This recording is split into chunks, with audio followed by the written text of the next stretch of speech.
અલગ સ્કૂલોને ગમતી મળી છે, કઈ સ્કૂલો છે અને ત્યાં કઈ આ તપાસ હાથ ધરેલી છે?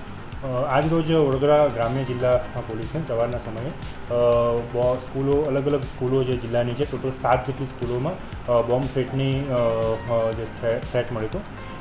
એના આ જે બનાવની ગંભીરતાને ધ્યાને રાખીને રિસ્પેક્ટેડ આઈજી સર તથા એસપી સરના સીધા માર્ગદર્શન હેઠળ જિલ્લાની અલગ ટીમો દ્વારા સ્કૂલોનું ચેકિંગ કરવામાં આવ્યું હતું. સાથે સાથે જિલ્લાની જે BDDSની ટીમો છે, LCB SOGની તમામ માણસો સ્કૂલો ઉપર જઈને ચેકિંગ હાથ ધરવામાં આવ્યું હતું. જે દરમિયાન પ્રથમ પ્રાયોરિટી જે બાળકોની સુરક્ષા હતી, જેના ભાગરૂપે સ્કૂલોને તાત્કાલિક ધોરણે ઇવેક્યુએશન કરવામાં આવેલું બાળકોનું અને BDDSની અલગ ટીમો દ્વારા ચેકિંગ કરવામાં આવ્યું છે. અત્યારે હાલની પરિસ્થિતિએ મોટાભાગની સ્કૂલોનું ચેકિંગ પૂર્ણ થયેલું છે, જેમાં કોઈપણ જાતની એવી શંકાસ્પદ વસ્તુ અત્યારે સુધી અમને જણાઈ આવેલી નથી.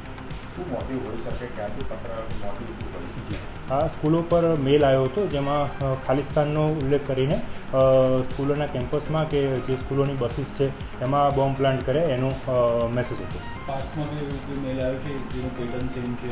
નહીં, અત્યારે એ બાબતે તપાસ અમારી ચાલે છે. સાયબરની ટીમ તથા SOG તથા LCBની ટીમો દ્વારા આ બાબતે ઊંડાણપૂર્વક તપાસ કરવામાં આવી રહી છે. આગળ જે પણ કંઈ અપડેટ હશે આપણી સાથે શેર કરવામાં આવશે. કઈ સ્કૂલો? ટોટલ 7 જેટલી સ્કૂલો છે, જેમાં વડોદરા તાલુકા પોલીસ સ્ટેશનના વિસ્તારમાં નાલંદા છે, બ્રાઇટ છે, ગ્લોબલ ડિસ્કવરી છે અને ગ્રીન વેલી.